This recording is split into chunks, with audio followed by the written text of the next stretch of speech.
Olá pessoal, um bom dia, boa tarde ou boa noite a todos e todas que estão assistindo. O meu nome é Giovanni Alves e hoje vamos dar continuação à série de vídeos sobre a teoria contratualista. O tema do vídeo de hoje é a teoria do autor Thomas Hobbes.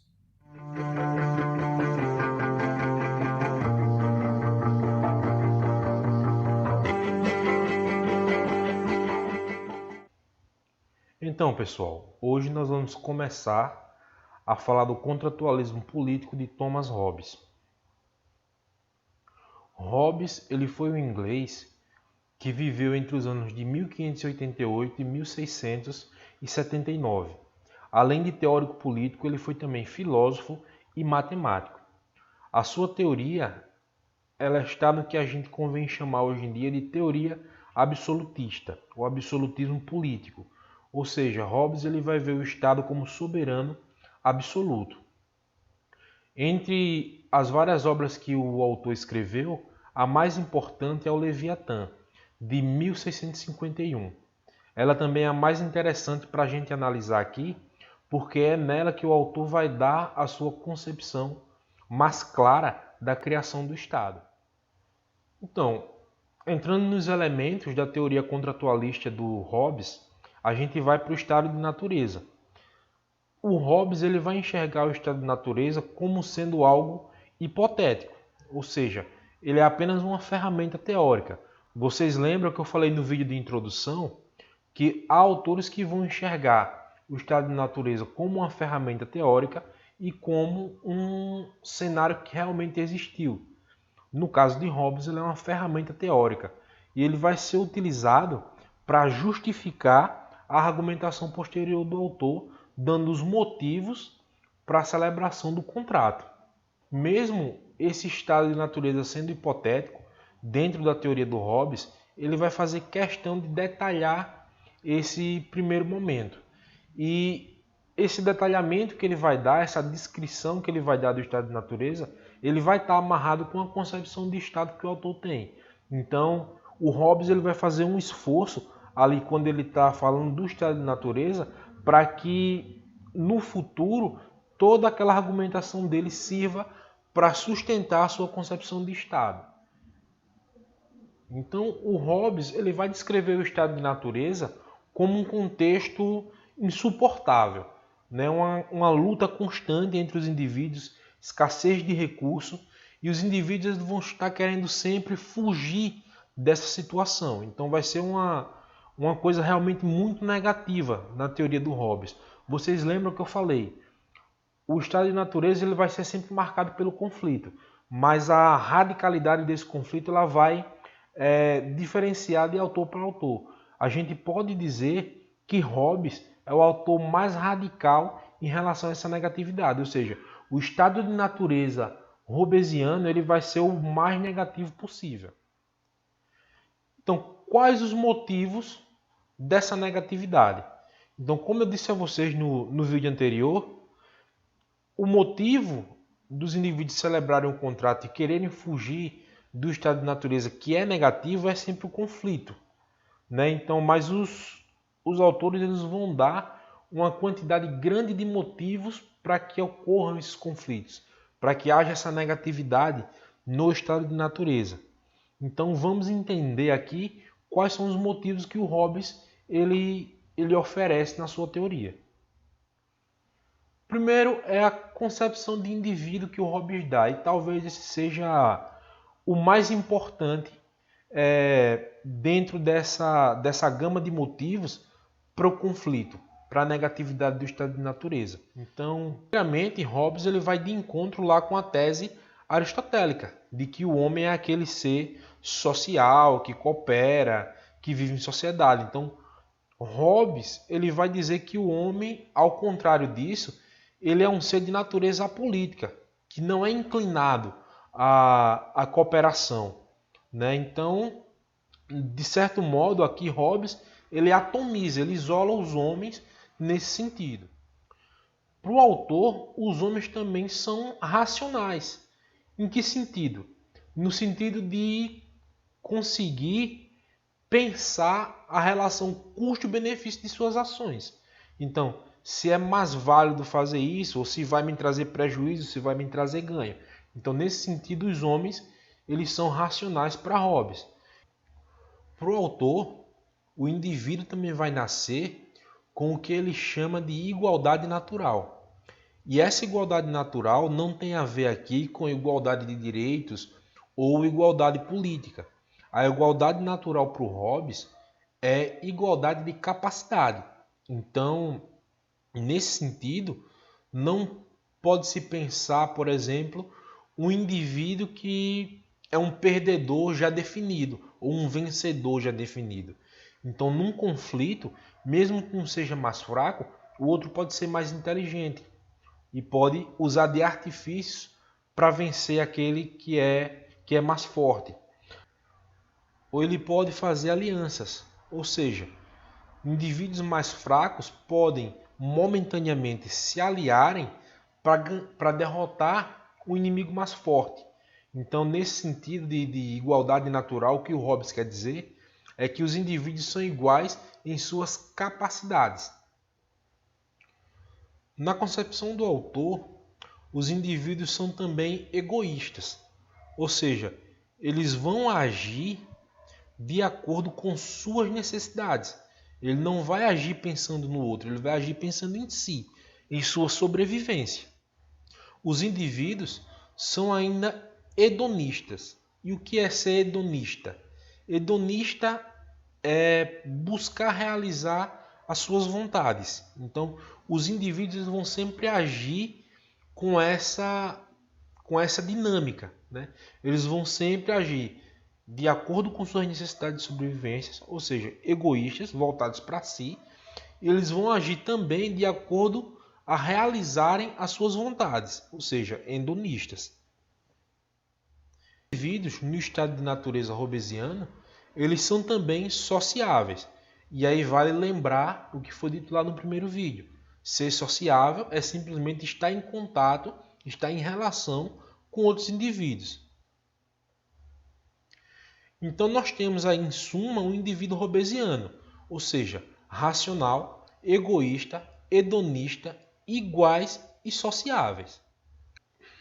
Outro elemento que a gente tem que considerar dentro do estado de natureza são os direitos naturais. Então o Hobbes ele leva em conta apenas um direito natural do indivíduo, que é o direito à vida. Contudo, o direito à vida não quer dizer apenas que o indivíduo tem direito de viver, mas o direito à vida, ele legitima qualquer ação que seja necessária para se manter vivo. Então, se eu preciso pegar um território, isso está incluído no direito à vida. Se eu preciso pegar uma comida, isso está no direito à vida. Se eu preciso conseguir um abrigo, isso está no direito à vida. Se eu preciso atacar um inimigo, também está no direito à vida.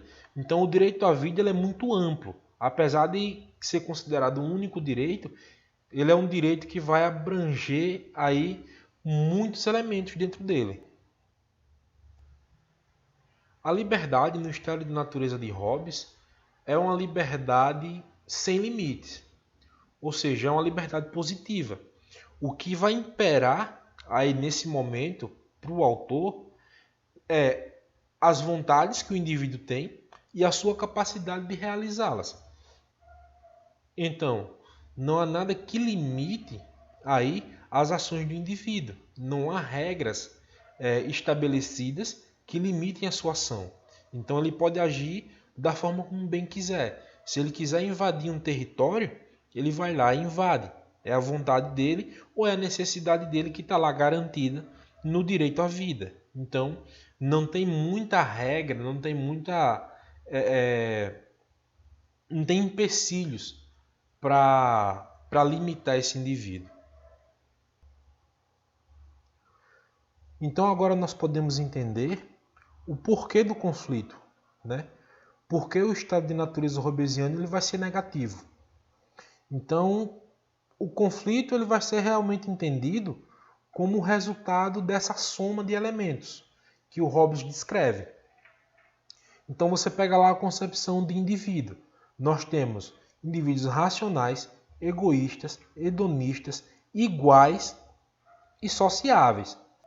Ou seja, indivíduos que vão agir racionalmente, pensando na questão custo-benefício de suas ações, indivíduos que vão agir voltados para si, né, de acordo com suas necessidades de sobrevivência, indivíduos que vão agir buscando realizar suas vontades, indivíduos que são iguais em suas capacidades, ou seja, não há perdedor nem vencedor definido, mesmo que haja diferença entre os indivíduos, eles são iguais em capacidades e um pode sobrejulgar o outro, e indivíduos que são sociáveis, né? Ou seja, esses indivíduos com essas características, eles vão estar em contato um com o outro. Então imagine, você agindo racionalmente, buscando a sua sobrevivência, buscando realizar suas vontades, e todos os indivíduos ao seu redor agindo da mesma forma. Então vai haver um momento que os indivíduos agindo dessa maneira, eles vão entrar em conflito, né? Se a gente levar em conta também que o estado de natureza é escasso. Ele não fornece tudo em quantidade abundante.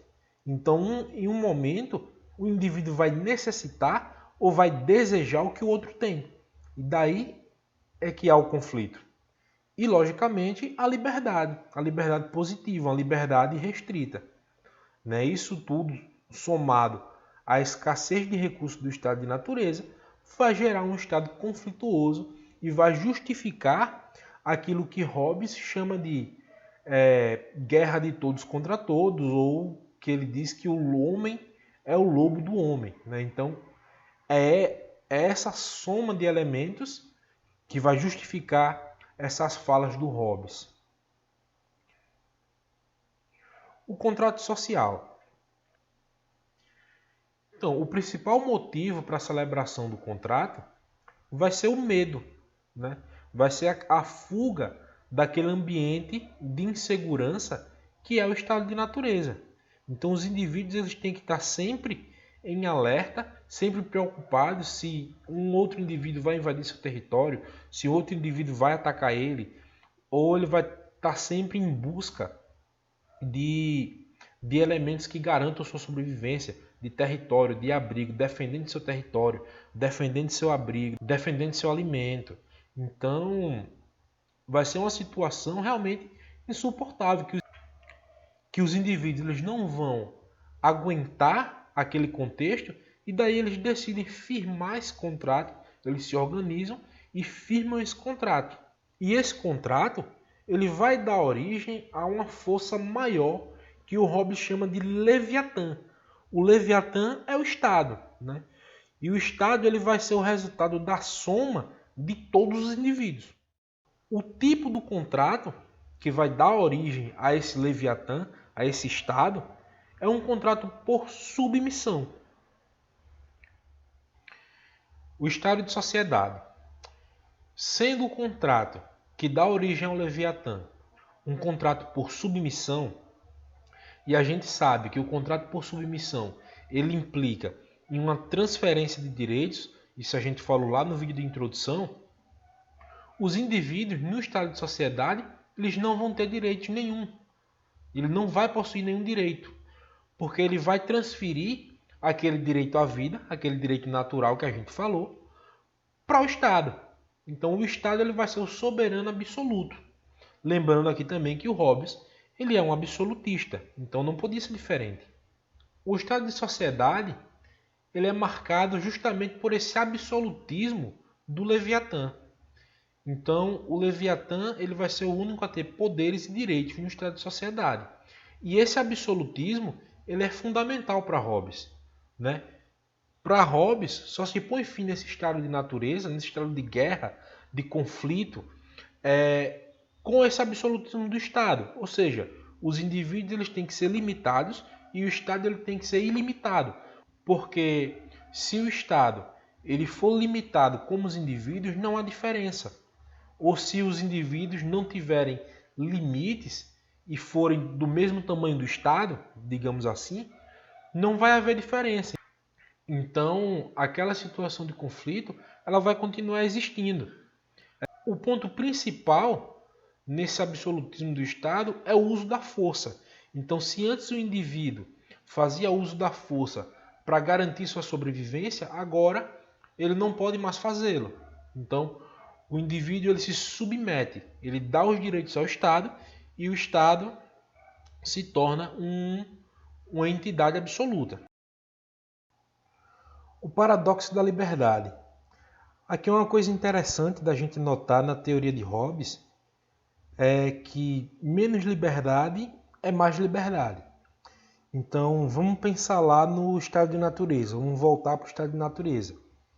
A liberdade no estado de natureza de Hobbes ela é positiva, né? E a gente já falou disso no primeiro vídeo. Né? Liberdade positiva é aquela liberdade ilimitada, e a liberdade negativa é aquela liberdade limitada, que tem limites. Então, o indivíduo está em liberdade positiva, ele pode fazer o que quer. No entanto, é como se a liberdade coletiva, a liberdade do coletivo, ela limitasse a liberdade do indivíduo. Ou seja, eu sou livre, eu posso fazer o que quero, mas eu não posso usufruir dessa liberdade porque todos a têm. Então, do que adianta eu ser livre, mas eu não poder parar em nenhum momento para descansar ou para aproveitar essa liberdade, para ter um lazer, se eu estou preocupado do outro indivíduo vir e me atacar, ou vir atacar meu território, roubar meu alimento, ou invadir meu abrigo. Então, nesse cenário de guerra de todos contra todos, acaba que o indivíduo ele não aproveita a liberdade que tem. E daí os indivíduos, eles criam o Estado, né? Eles estabelecem regras que limitam a sua liberdade. E a partir daí, eles entram em uma situação de segurança. No entanto, mesmo com a liberdade reduzida, mesmo com a liberdade limitada, eles vão possuir mais liberdade do que eles tinham no estado de natureza. Porque agora eles vão ter a segurança, vão ter a possibilidade de parar e aproveitar essa liberdade, porque eles não vão estar mais preocupados em estar a todo momento em alerta, defendendo o território, defendendo a si mesmo, garantindo a sobrevivência. Então, a função do Estado, a função do Leviatã, para Hobbes, ela é única, é garantir a segurança. Se os indivíduos transferiram todos os direitos para o Estado, se eles não podem mais utilizar da força para garantir sua sobrevivência e sua segurança, então o Estado tem que fazê-lo.